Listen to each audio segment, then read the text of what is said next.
A biblical perspective on life, culture and current events. This is 2020 on Vision. Cannabis or marijuana use in Australia has become very widespread. Recent data suggests that 2.5 million Australians claim to have used cannabis in the past 12 months. Now, the majority of these users also perceive it as a soft or almost safe drug to use. But is this true, or is it an urban myth that is bringing harm to thousands of Australians every year? Shane Varcoe is a drug educator and the CEO at the Dalgarno Institute. He's also an author, a mentor, an activist, a podcaster, and an effective domain education expert with over 40 years of youth and community development experience. And he's going to join us today to shine light on this area of our society, which, to be honest, seems to be spiraling further and further downwards. Shane, welcome. Well, thanks for having me. It's great to be back, always. Shane, you just mentioned earlier, we just did quite a moving interview with a gentleman in Florida that Hurricane Milton has just devastated so many homes and taken lives, 3 million people without power. You've got colleagues in Florida, I believe. Yes, two of them at the moment. One's a resident there, one's on the edge of it. And, they've got, again, no power, but water's been... some of them have got water, some of them don't, but they are safe. They are battered, but safe. And again, depending on where you are, we were in the US about 2 weeks ago on some leave. Had to go to a wedding there, and we were in Virginia when the Helene hit, and we just got the very edge of it. Now, even though we were on the edge of that in Virginia, we were told to batten down the hatches. So it was interesting being on the periphery of that kind of event. It was like a really nasty Australian summer, North Queensland storm. It wasn't certainly the full force that hurricanes and cyclones can bring, but yeah, it's pretty intense. And you're being told on an app saying, just get away from the windows and get into a bathroom somewhere and hunker down just in case something flies through the window. So that was a little experience that I hadn't had for a long, long time. So that was we were fine. Next day was like, nothing had happened. The sun was out. It was brilliant. The wedding that we were attending went through, and it was a fantastic day. So, well, they one probably of those things. It goes. Yeah, they probably say the same about us. I mean, but I just think of America. They just get some really extreme weather, don't they? Those hurricanes and tornadoes. The guy I interviewed, Steve Cheney, just said there was about 29 tornadoes actually hit. They call it touchdown. 29 parts of Florida got smashed by a tornado. I mean, it's just mind-boggling how big that storm was. Yeah, it is big. The nature of that geographic zone in the Caribbean is quite interesting. And look, for those who any contact with history, you understand how it all ticks, and it's kind of like, wow. It's one of those things like in Central America, in the Midwest, there's a lot of tornadoes, and I've visited people there with work, and the stories they tell about what tornadoes can do, the entire 10-story hospitals being lifted literally off their foundation, moved 3 feet to the left and dropped again. Entire buildings, not destroyed, just lifted and shifted and dropped again. It's unfathomable. They just, it's life. They hunker down, rebuild, or go deeper underground, build stronger houses. Yeah, they're a pretty resilient race, our American friends, aren't they? Certainly are. They certainly are. Yeah, but so obviously, Steve, we're going to talk about a subject which is fairly dark. There's nothing really positive about this, I don't think. We're going to talk about marijuana use in Australia because, look, I'm a parent. I've got teenagers and, well, one's 20. I don't know if you still call that a teenager, but just talking to her and her friends, and I've got an 18-year-old son, the real feeling amongst that generation is that marijuana is nothing. They see it as like having a cigarette or a couple of beers on a Saturday night, and it's almost become mainstream. And according to them, if I ask them questions about this, they'll tell me, oh, everyone does it nowadays. It's no big deal. What's your response to that, Steve, when people say it's no big deal to smoke marijuana? Yeah, it's Shane. Sorry, mate. It's Shane. Sorry, mate. That's okay. Look, it's really concerning. Again, that's the nature of ubiquitous social media, pop culture referencing. It's fantastic. It's one of the most fascinating myths that's emerged. But we think it's emerged in recent years and going, oh wow, this has kind of popped up. But there's been a long war for cannabis, a long, long war, 60-year, arguably 70-year war for cannabis, and that started back in the late 60s, early 70s, not just with the countercultural revolution, but with organizations that really wanted to make cannabis mainstream. So Normal, but that's probably one of the most famous US-based pro-cannabis activist groups, NORML, National Organisation for the Reform of Marijuana Laws. They're still in play. They're still going.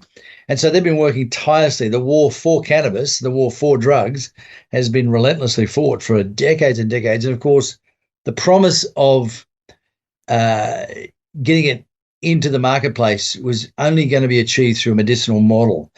And that Trojan horse was well and truly harnessed in the mid-90s.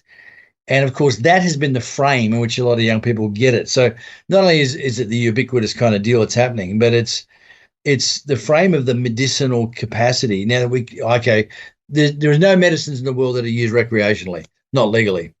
Cannabis is the only one now that can be used. It's a medicine that can be used recreationally, which is fascinating in itself. And that oxymoron just belies so many issues that in the current marketplace around this. But the other thing that's really concerning for us, particularly for young people, and the vulnerabilities that they're subject to with their developing brains, is that this notion of now we're seeing with alcohol being assailed finally, as we went after tobacco and we saw that hammered pretty hard. And of course, I won't go into the full details unless it kind of emerges in our conversation as to why that eventuated. But it became tobacco became the enemy of public health. And now alcohol is starting to get into that space as well, because alcohol does tremendous damage. In fact, it's the drug that does the most harm in our culture still, because it's the legal and socially acceptable drug. Cannabis is now becoming socially acceptable, and they're trying to make it legal. And they think that it's going to do less harm by doing that. But anyway, the other thing that's interesting is that juxtaposed right now, we've got education in play. Kids have been told cigarettes are bad and evil and wicked and tobacco will kill you. And they're told now that alcohol is causing you problems, and they're starting to shift away from that. But marijuana is medicine. So what they call the California sober model is kind of emerging as part of the Australian culture now. Well, I don't drink, I gave up the booze. Oh, that's great. Then what do you do now? I use weed, or I, do coke.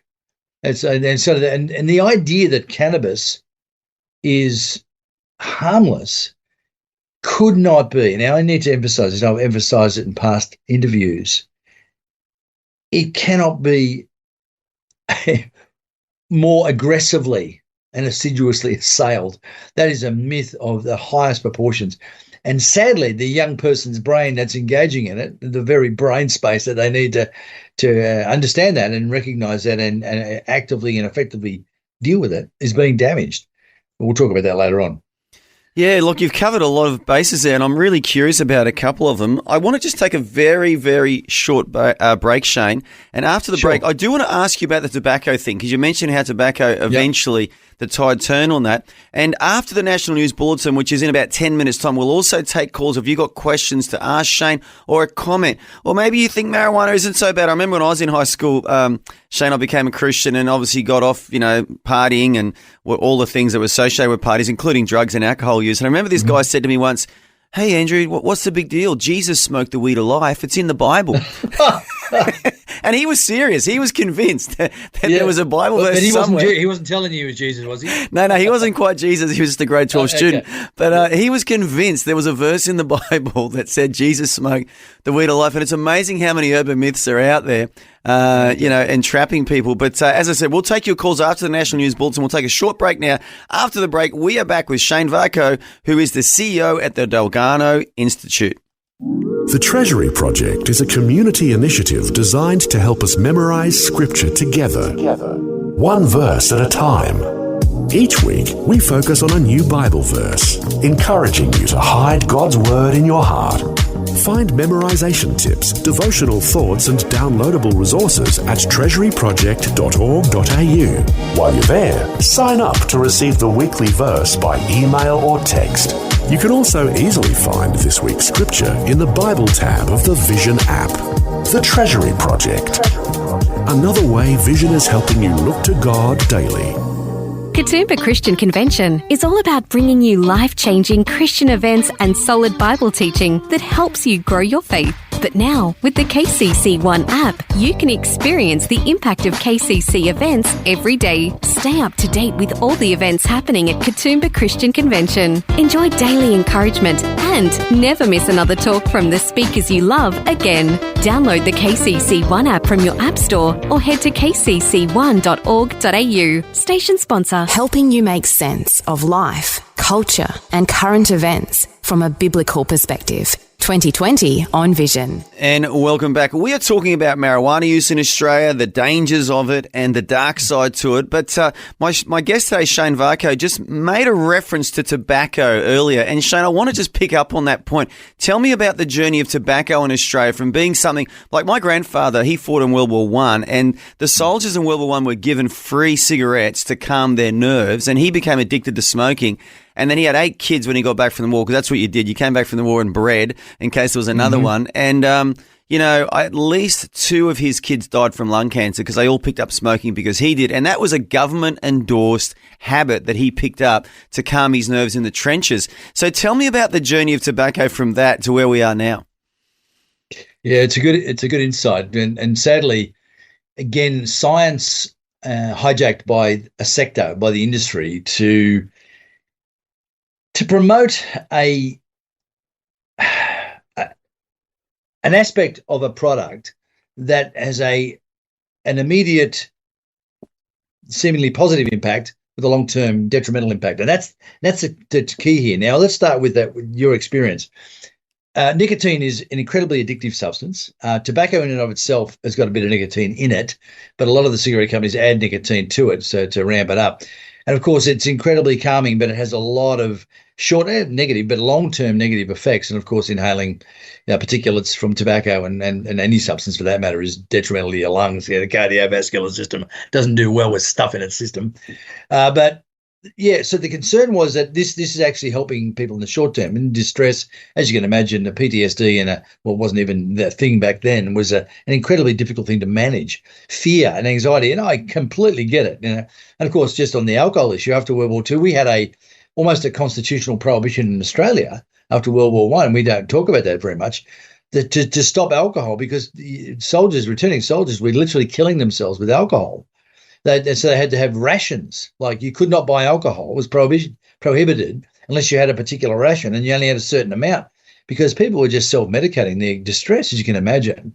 So there was no medicines at that time. And so these are the old poor man's antidepressant, was the key issue. But tobacco was, had this nicotine, had this calming effect. Now, by the end of World War II, again, this legal, socially acceptable, and seemingly evidence-backed quasi-health product, which was promoted by doctors and dentists and all these things. I got ads that were aired worldwide around this particular subject.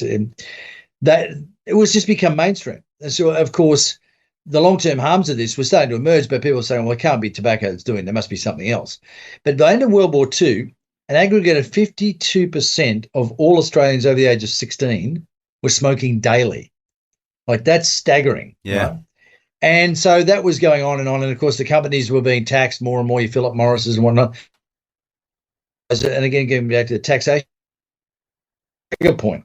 And it seems to, and this is law, but it seems to be anecdotal, $1 billion mark seems to be the magic. If we hit $30 billion in detrimental social and health costs, we pull the trigger and say, okay, this has got to end. So after a lot of decades of some small groups like ours protesting this health wrecking ball. Shane, just repeat those stats, because we froze a bit on the video. Just repeat the stats there, right. the billions of dollars and the income for the government. Yeah, okay. So it seems to be about a $30 billion target. That seemed to be what the trigger point was for the pushback against tobacco in Australia. At its highest point of taxation, when we kept upping the price of tobacco, I think they were gleaning, and again, I'm happy to be checked by the fact checkers, about $6 billion annually from taxation to smoking.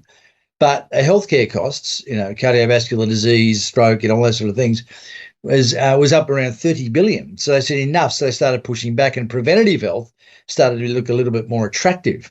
So they started doing that, and there's been a war against tobacco in this country, and it's interesting that it's worked. People say, war against drugs don't work. Well, this is a legal, socially acceptable, culturally entrenched substance. I mean, this is staggering. Yeah, it's got a 200-year history in our culture. Well, as from a manufactured, wholesale delivered product, the big tobacco companies. And I was actually in Richmond, Virginia, about 3 weeks ago, which was the capital of tobacco industry in America in the 19th and early 20th century. So That's the place where all the big warehouses were, and Lucky Strike chimney up on the thing. But anyway, I digress. So this was huge. So to fight pushback against this was a pretty big deal. And now we've seen a massive change. Australia is the world leaders now, arguably, at reducing tobacco use. Now, we've got an average, there's about 100 and 120,000 people that you give up tobacco. Well, recent stats, maybe that's shifted a bit in the last 1 or 2 years. But about 100,000 people take it up, and you can guess who they are. They're young people. And the reason they take it up is usually to help them to learn how to deliver cannabis. That was before vaping became the big thing, right? So now tobacco has now become almost extinct. But you've got to note, this is really important, education works. So it's really important, Andrew. Education works both ways. Now, 15 years ago when I was doing seminars in schools, I'd put a question up on the board. Stand up if you think the following is true. Tobacco is more harmful than cannabis, right? 15 years ago, I'd get, cannabis is more harmful than tobacco, right? No, the other way around. Sorry, tobacco is more harmful than cannabis. I'll get it right. And I get about 2 people out of 150 kids stand up. A couple of years ago, I put that on the, tobacco is more harmful than cannabis. I'd get nearly half the room stand up. Because we've had a war against tobacco and all the ads on television. And you've got to note, this is important to your listeners. There's one voice, one focus, and one message in the marketplace on tobacco. In the education, government, policy, health sectors, there's only one voice, one message, one focus, right? Quit. It's cessation. There's not a slowdown. There's not a minimal use of this stuff. Now, we understand there's a journey to that, but that is the messaging. And when that's in play and working, that works perfectly. Now, when it comes to cannabis, it wasn't on the radar because it's illegal. You don't talk about it. And those who were doing it were obviously they were challenged. But now it's become a medicine and it's become mainstream, like the tobacco industry. In fact, it's the same playbook that Big Tobacco used. And now we're doing that again, and we should talk about that more afterwards because that playbook's back in play. Well, we are going to talk about that. That's really interesting on tobacco. I'm actually just looking at a Lucky Strike ad. You remember those really funny ads they used to do? There's one here, I think, it says 20,679 physicians use Luckies when they smoke. This is back in the 50s, Mate, you're a wealth of information on this particular topic. And, like we were talking about before the break, there is a perception amongst us, especially Australian youth, that marijuana isn't that bad. I mean, obviously there's chemical drugs now, there's pills that people are popping, and some of these pills are made in backyard laboratories. And I suppose some young people see cannabis as safer because it comes from a plant and it's a semi-natural product. Would that be a fair statement? Well, that's certainly one of the factors that's brought into the consideration of engagement. But, of course, cocaine comes from a plant. Deadly nightshade's a plant. Hemlock's a plant, so let's just smoke a bit of that as well. And, of course, it's what's fascinating, if the plant that God created, let's use that language, doesn't exist anywhere on the planet unless there's been no white man that's been there. Simple as that. Wow. It does not exist. The natural cannabis plant does not exist. And I would bet my house that the natural cannabis plant does not exist anywhere in this continent, and anyone using cannabis has never experienced the natural original cannabis plant. They're gone. It's been bred out of into oblivion, and now it's completely and it's a perverted substance.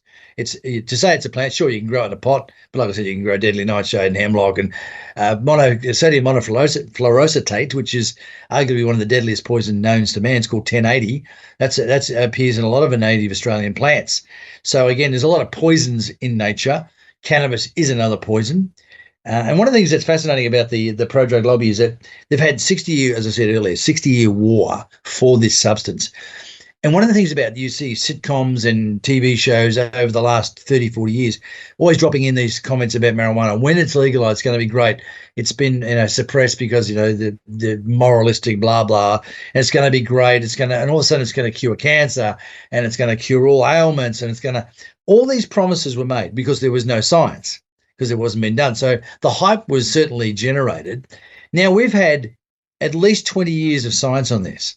And there's recent data just on THC, Delta-9 THC alone, not including cannabidiol or cannabidiol, which is just two of the other 80-plus cannabinoids in cannabis have been studied, right? And it's over, I think it's over $4.5 billion US in research to try and find out the therapeutic benefits of this plant, and they've found next to zero. Wow. Next to zero. And the ones they have got, they just keep hyping them up as if there's some magical thing. There's no, now hear this, there is no, and we mean zero, curative properties in cannabis. Even the hybridized, intensely manipulated products that are available, there is no people, curative potential in these things. Sure, can alleviate, certainly, and we've had cannabis on our medical system for nearly 30 years under the PBS, Pharmaceutical Benefit Scheme. It's been on there for nearly 30 years. It's called Sativex. Now, this was given to patients going through chemotherapy and cancer, not to cure them, but to give them the munchies, to help them eat. That's the reason for it. You've got the only new product that's come into play in the last 10 years, and that was developed and assiduously researched by the then GW Pharma, who were bought out by Jazz Pharmaceutical in the last 3 or 4 years. They spent $1.3 billion taking what was called Charlotte's Web, which was the concoction coming out of Colorado years ago. That's going to cure epilepsy. Oh, look at this child. It's shaking, and here, give it this. And look, it stops shaking.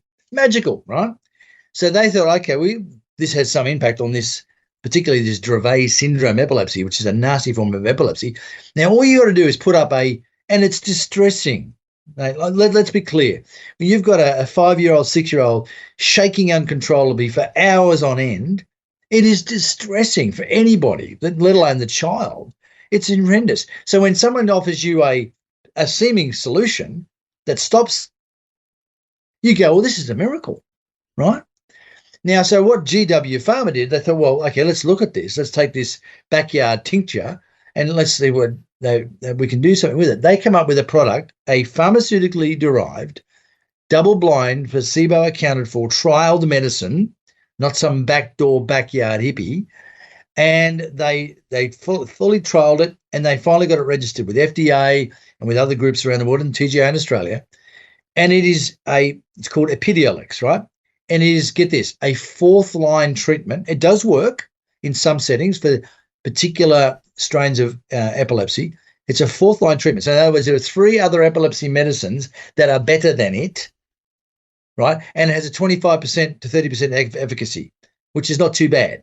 So not arguing that but all that does is manage seizures. But there's a warning list a mile long of the long-term harms of this.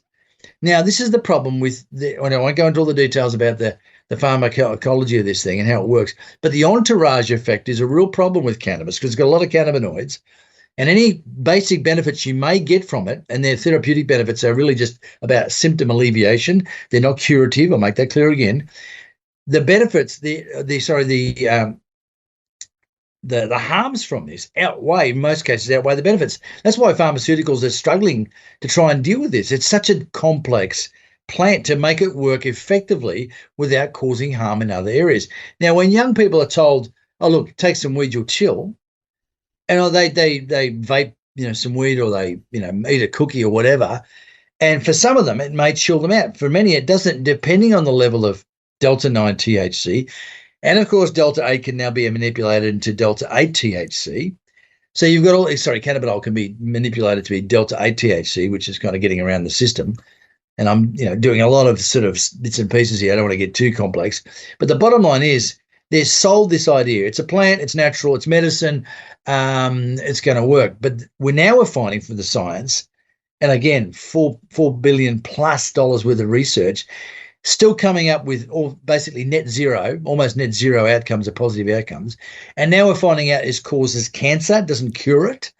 It's genotoxic, it shifts the gene pool. It's teratogenic. In other words, it quickly goes through the brain, blood-brain barrier, and it absorbs into the brain and the body in all sorts of ways. And the mess that this is creating. But we had a bit of a connection problem there. Our special guest is Shane Varcoe. He's from the Dalgarno Institute. We're talking about the negative effects and impacts of marijuana. Shane, apologies about that connection, but I think we've got a good one now. Yeah, look, that's fine, Andrew. Good to have you back. And I'm not sure what happened. I know you were fine coming through mine. So Yeah, look, I never look fine though on the video, but maybe I sounded fine. But just you were touching on something which I want you to highlight again, and that is that the increase in the psychotic effects of marijuana when it's sort of tampered with. Tell me about that.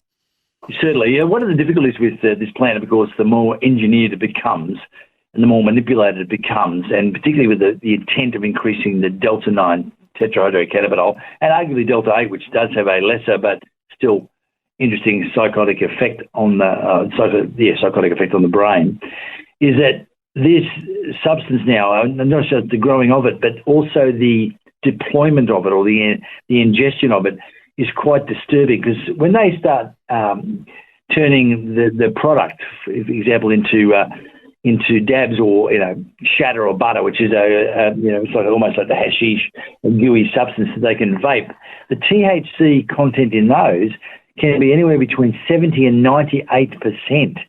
Now, this is mind-blowing, and even the advertisements for this product and this methodology, they make it jokingly. They have these smiley emojis of high, very high, wasted, completely wasted to we don't know where you are, you may not come back, ha, ha, ha, ha. This is the kind of advertising that's going on. And, of course, the developing brain of the young person, which is up to arguably now 32, but standards data is about 28, any impact, all substances, clearly, including alcohol and nicotine, but any psychoactive substances like cannabis have an incredibly detrimental impact on that developing brain. Now, these substances now with such high levels of THC have been linked now to the substance with the greatest potential to shift a temporary psychotic episode into a permanent psychosis. Now, this is data coming out of the US, National Health Institute of America, and other groups. This is research. But high-end, now it's important, high-end THC. This is heavy THC content products that are used regularly, can shift a person from a temporary psychosis, psychotic episode, into a permanent psychosis. Now, get this.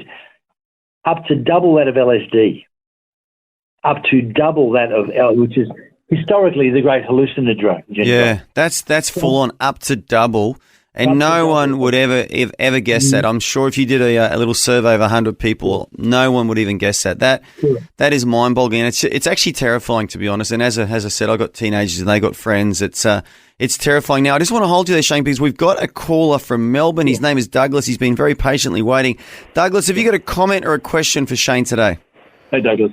Yes, good day, gentlemen. Yeah, I used drugs from my mid-teens through till my, mid-30s. I was not quite 20 years. I started off on so-called softer drugs such as marijuana, but a lot of drinking and hallucinogenic drugs, and then went through to the using intravenous drugs and stuff like that. And I would say that my experience with these so-called softer drugs like marijuana and stuff like that, they probably did more damage to me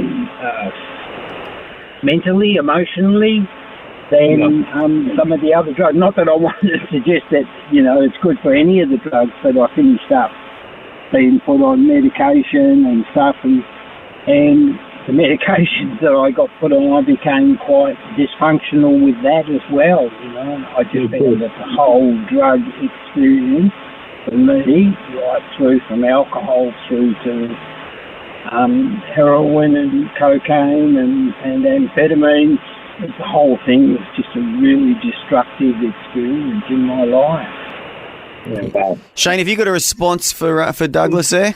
Yeah, look, Douglas, thank you for sharing. It's not easy to do that, and obviously 2020 hindsight's always incredibly valuable.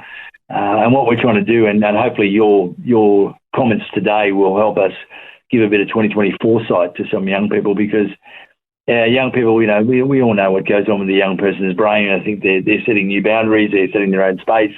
They think they're invincible, and you might have a good experience on a drug. There's no argument there, and the good experience is the trigger.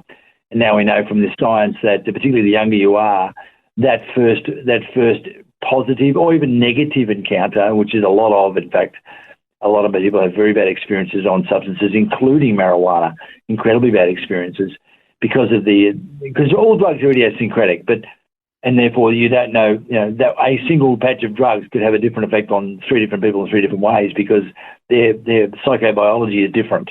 But yeah, look, hopefully that we just want people to know that this is an incredibly dangerous substance, and the hype and the verve around this is just, it's staggering. And of course, social media and of course YouTube and all the bits and pieces that go with it are very good at promulgating this rubbish. And young people just live off the 140 character tweet or X, and rather than actually investigate.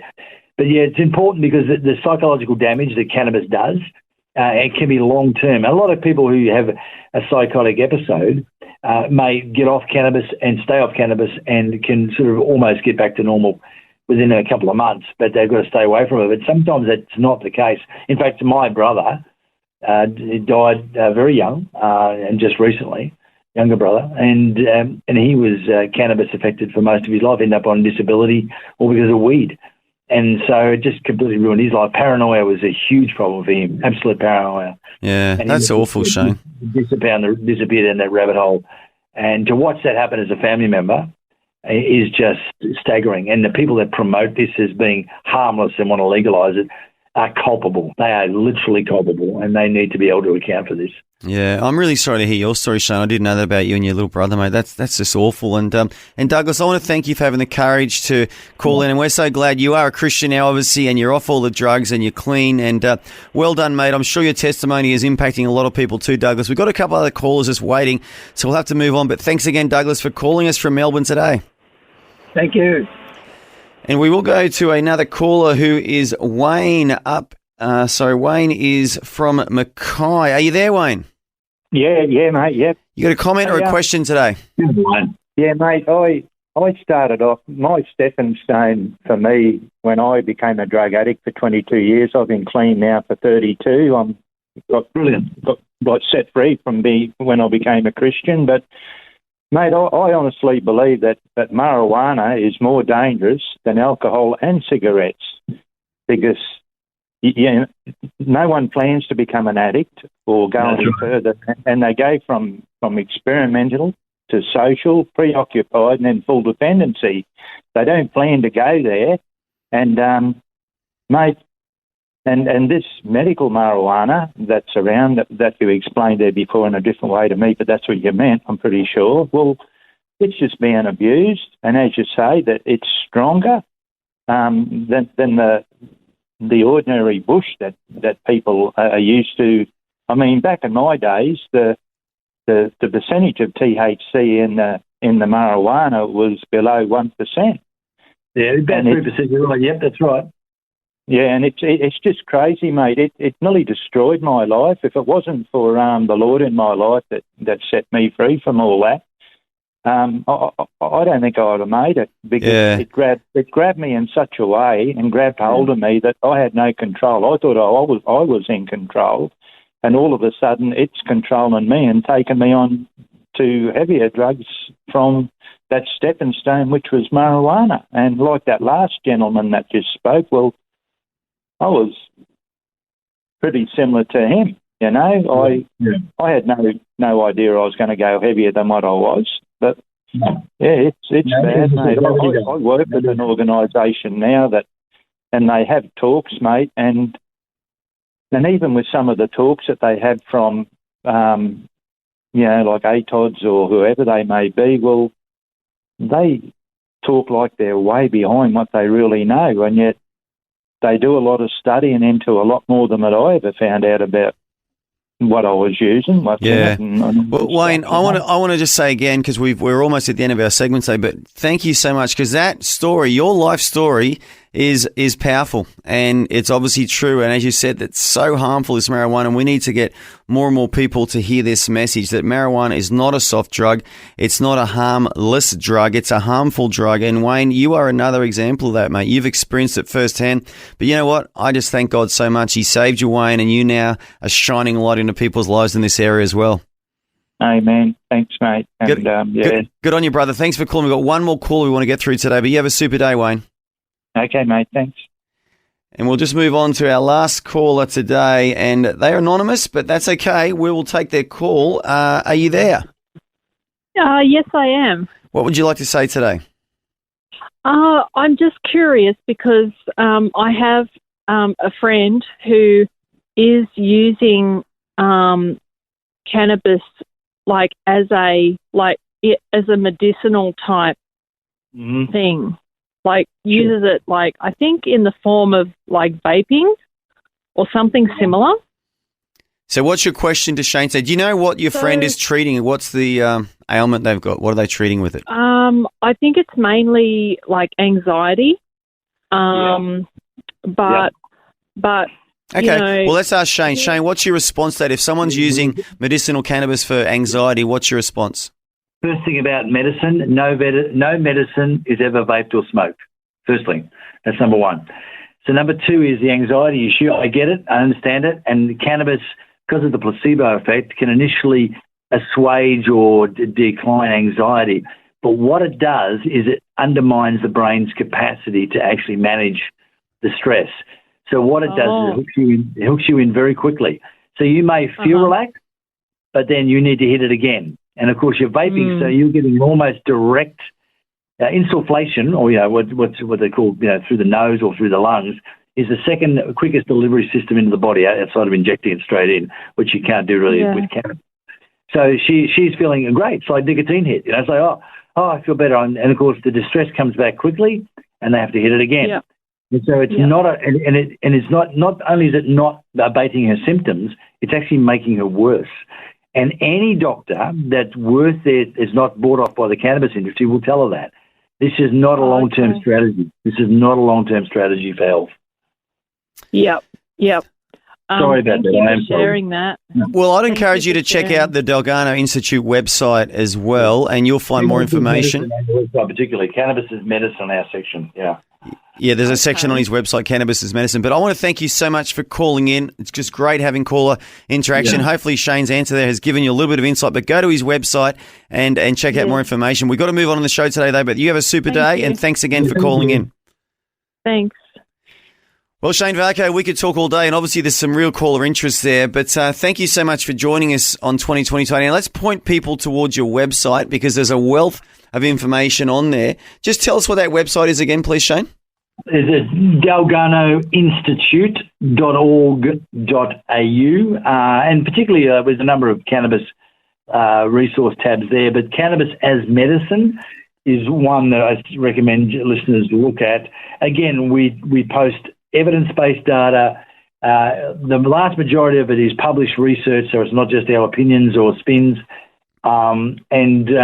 Again, we look at all the factors that are in play contributing to this particular issue, and we want people to be well informed. And we're not saying that people should not use Epidiolex, which is a pharmaceutical grade, or Sativex for their various ailments from doctors. These are legitimate pharmaceutical products that can alleviate some symptoms, but they are not curative. And certainly cannabis for mental health is just an oxymoron. It really is. Yeah, thank you so much for shining light on this. And Dalgarno is spelt Dalgarno. So Dalgarno Institute. Shane is the CEO of the Dalgarno Institute. He's a regular on 2020. And Shane, I want to thank you so much for joining us. Thanks for taking time to listen to this audio on demand from Vision Christian Media. To find out more about us, go to vision.org.au.